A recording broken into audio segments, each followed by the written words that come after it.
Comment faire face aux malheurs qui frappent la communauté? Les malheurs communautaires qui frappent la communauté, comme ce par quoi la communauté est frappée actuellement. Ces malheurs-là, ainsi que tout malheur auquel fait face le musulman, il le traite par la taqwa d'Allah, la piété envers Allah.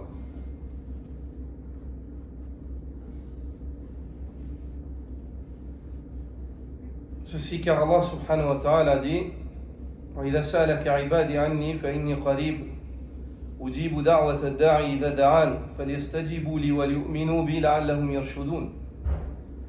Lorsque mes serviteurs t'interrogent à mon sujet, dis-leur que je suis proche. Je réponds à la demande de celui qui m'invoque lorsqu'il m'invoque, qu'ils me répondent donc aussi, et qu'ils aient foi en moi, afin qu'ils soient bien guidés. En répondant à Allah subhanahu wa ta'ala et en ayant foi en Allah, c'est comme ça que l'homme ou le musulman se sort des situations difficiles. Allah subhanahu wa ta'ala dit aux fils d'Israël ainsi qu'à ceux à qui il a révélé cette parole: وَأَوْفُوا بِعَهْدِي أُوفِ بِعَهْدِكُمْ وَإِيَّايَ فَارْهَبُونَ. Et acquittez-vous de votre engagement envers moi, je m'acquitterai de mon engagement envers vous. Et craignez-moi. Ayez de l'effroi, craignez-moi.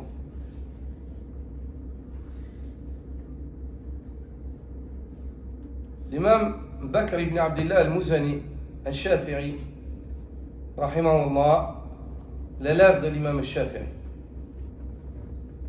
dit et narre ce récit où ils ont interrogé Talq ibn Habib al-Tabi'i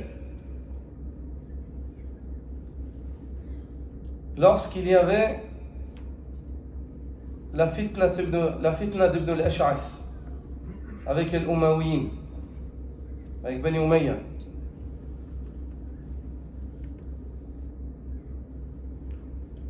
Et lui ont dit: comment est-ce qu'on peut changer cette situation à laquelle nous faisons face, ce malheur par lequel nous sommes frappés, où des gens étaient châtiés, battus, emprisonnés, tués. Il leur a dit: ittaquha bittaqwa, prémunissez-vous de ce malheur par la piété. Il leur a pas dit faites ceci, faites cela. Non, il a dit revenez à Allah. Ittaquha bittaqwa. Car nous sommes convaincus en tant que musulmans que tout malheur qui nous frappe, la cause de ce malheur-là, c'est nous. Et Allah Azza wa Jalla nous a pardonné beaucoup. Et quand c'est un malheur communautaire, la cause du malheur, c'est la communauté. Quand je dis cette parole-là, je précise, pas que les gens disent: ah, le frère il dit que les gens qui sont frappés par le malheur maintenant, c'est eux. Non, c'est eux, nous, moi, toi, nous tous. Et quand je dis qu'il faut qu'on traite cette situation par le retour à la piété, c'est qu'on revienne tous à la piété envers Allah, du plus grand d'entre nous jusqu'au plus petit. Et Allah ne changera pas la situation d'un peuple jusqu'à ce qu'ils entreprennent eux-mêmes leur propre changement. Ils ont dit à Talq ibn Habib ensuite: صف لنا من التقوى شيئا نحفظه. Décris-nous une chose de la piété que nous apprenions par cœur. Il dit: التقوى أن تعمل بطاعة الله على نور من الله رجاء ثواب الله والتقوى أن تترك معصية الله على نور من الله مخافة عقاب الله. La piété, c'est le fait que tu œuvres par obéissance envers Allah, étant éclairé par Allah à la lumière des arguments, en espérant la rétribution divine. Et la piété, c'est le fait que tu délaisses la désobéissance envers Allah, étant éclairé par Allah, c'est-à-dire à la lumière des arguments, tu délaisses cela car tu crains le châtiment d'Allah. L'imam al-Dhahabi, rahmatullah alayh,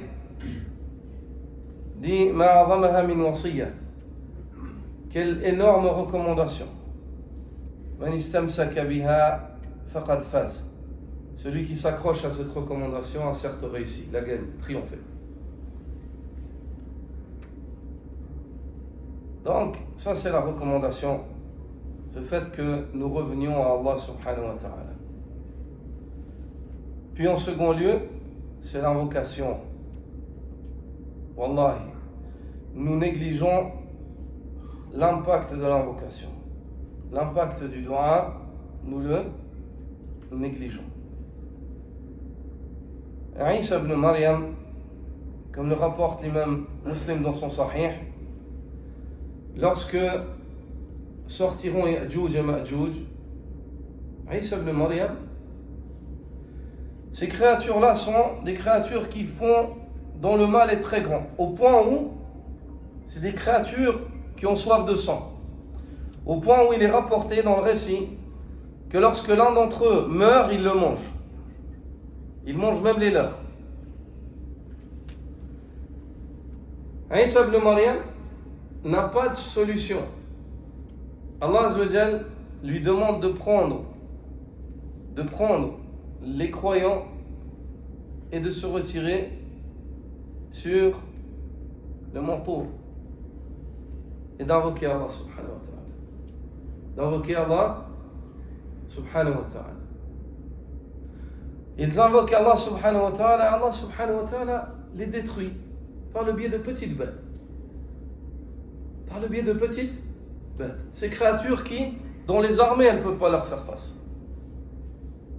Ayyuha al-ikhwa, le manque de conviction, ba'ful yaqin. Ba'ful yaqin. On revient une fois de plus à cela. Et ça, c'est la manière de traiter. 1. La piété. 2. L'invocation. Hormis cela, quelle est la solution?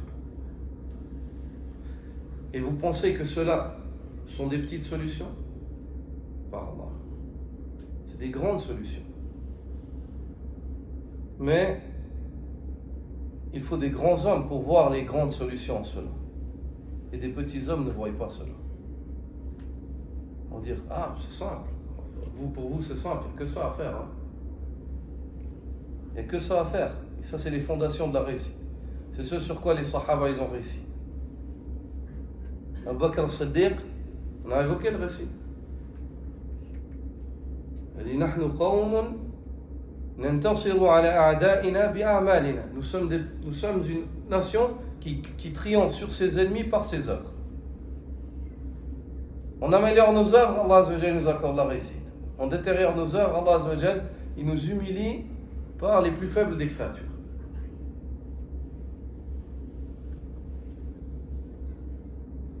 Cheikh al-Islam Ibn Taymiyyah évoque et dit, jamais, au grand jamais, les Juifs n'ont gagné sur les Arabes. Jamais, au grand jamais, les Juifs n'ont gagné sur les Arabes. Jamais. Et il n'y a pas un peuple plus froussard que les Juifs, que les Yahoud. Par Allah Azza wa Jal, il n'y a pas un peuple plus froussard que les Juifs. Jamais tu vas trouver un Juif seul face à une armée qui se lève et qui fait face et qui n'a pas peur. Qui n'a pas peur. C'est pas possible. Par contre, tu vas trouver même un enfant arabe qui va se mettre face à des tanks. Tu vois déjà, dans la al-khilqa, il y a une différence. Là, yastawiyan. Mais le problème, il est où? Le problème, il est dans notre éloignement d'Allah subhanahu wa ta'ala. بعدنا عن الله عز وجل هذا ندفع الثمن. بعدنا عن التوحيد, notre éloignement de l'unicité d'Allah عز وجل. بعدنا عن اتباع السنة, suivi de la sunna du prophète sallallahu alayhi wa sallam. بعدنا عن طاعة الله عز وجل, l'éloignement de l'obéissance d'Allah عز وجل. Combien de haram se passent et on les fait, on les pratique. Au point où tu trouves le Jumu'ah, des imams, ils montent sur les manabir le vendredi pour te faire toute une khutbah pour te dire que c'est permis d'acheter une maison avec crédit. Est-ce que c'est comme ça que la situation va changer? هكذا. Aujourd'hui, la situation dans laquelle on est, c'est le fruit de ce sur quoi est la communauté. Le prophète sallallahu alayhi wa sallam dit حتى تعودوا إلى دينكم, jusqu'à ce que vous reveniez à votre religion. C'est pas moi qui le dis, c'est le prophète sallallahu alayhi wa sallam. حتى تعودوا إلى دينكم, jusqu'à ce que vous reveniez à votre religion. Alors la solution, revenons à notre religion. لنعود إلى ديننا. Omar ibn al-Khattab, un ce récit-là, où il écrit à ses armées au Cham et en Égypte, où il leur dit: craignez Allah subhanahu wa ta'ala, faites attention au péché, sachez qu'il y a des hafadha d'Allah Azzawajal qui vous gardent, gênez-vous du regard d'Allah puis de ses hafadha, ses gardiens, et sachez par Allah que vous n'avez jamais gagné sur un ennemi par votre force, car s'il s'agit du nombre et de la force, ils sont bien plus nombreux et plus forts que nous. Mais lorsque vous avez obéi à Allah, Allah vous a accordé la victoire. Et si vous lui désobéissez, sachez qu'il vous accorde, il vous infligera la perte. C'est la réalité. On le sait. Après, en dehors de ça, la responsabilité directe, elle revient aussi à des personnes qui font des actes qui sont de long passage. Et ça, alhamdulillah, Allah Azzawajal nous questionnera tous sur ça.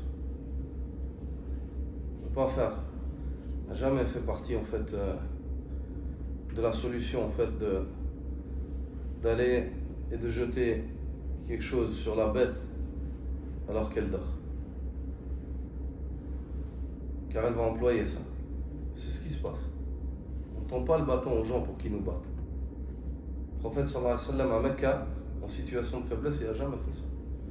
Il a fermé toutes les portes que les mouchrikines ils pensaient ouvrir.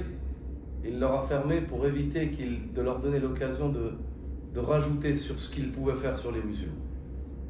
À Mecca. Je me disais: ah mais on fait quoi? On va regarder, on fait quoi? Est-ce que tu as les moyens de faire quelque chose? Le prophète sallallahu alayhi wa sallam à Mecca, il passait devant Al Yasser, la famille de Yasser.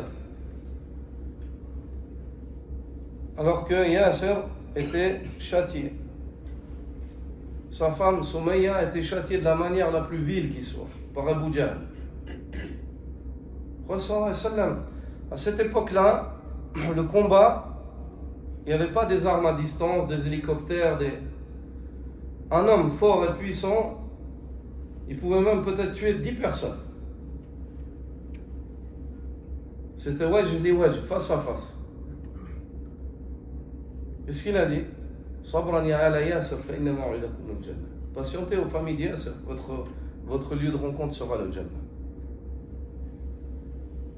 Pourquoi? Car il n'avait pas les moyens de faire face en fait à toute la société à ce moment-là.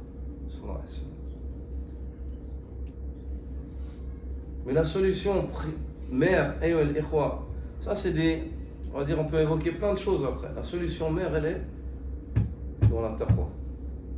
En fait, que la communauté revienne à la taqwa. Cheikh Al-Albani, rahmatullah alayhi, et vous trouvez cet audio sur internet. Vous la trouvez sur internet et entendre vous-même le cheikh parler. Il parle avec un prédicateur palestinien qui a été enfermé en prison par les services de renseignement juifs. Il décrit au cheikh la situation. Il dit: ils m'ont dit, appelle, ils m'ont dit soit Tabliri, soit Ikhwani, soit ce que tu veux. Mais n'appelle jamais les musulmans à revenir à ce sur quoi était Abu Bakr Omar. Qu'on ne t'attrape jamais. Insister à appeler les musulmans à revenir sur ce sur quoi était Abu Bakr et Omar. Sur la religion des premiers musulmans. Pourquoi? Parce qu'ils savent que toutes ces sectes, elles amèneront rien à l'islam. Elles uniront jamais les musulmans. Et ils savent aussi que les musulmans, ils verront le jour par ce par quoi ont vu le jour leurs prédécesseurs, leurs ancêtres.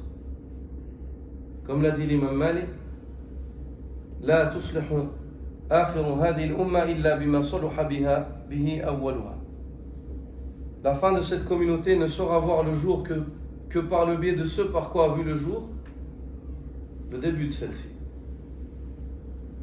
Donc il faut calquer notre vie sur la leur. Et il faut faire abstraction des émotions. Une fois de plus, il faut juger avec les convictions, pas les émotions. Les émotions, bien sûr qu'elles sont là. D'être indifférent face à cela, c'est pas possible. Mais le jugement, il diffère. Le jugement, il fait appel aux convictions, pas aux émotions.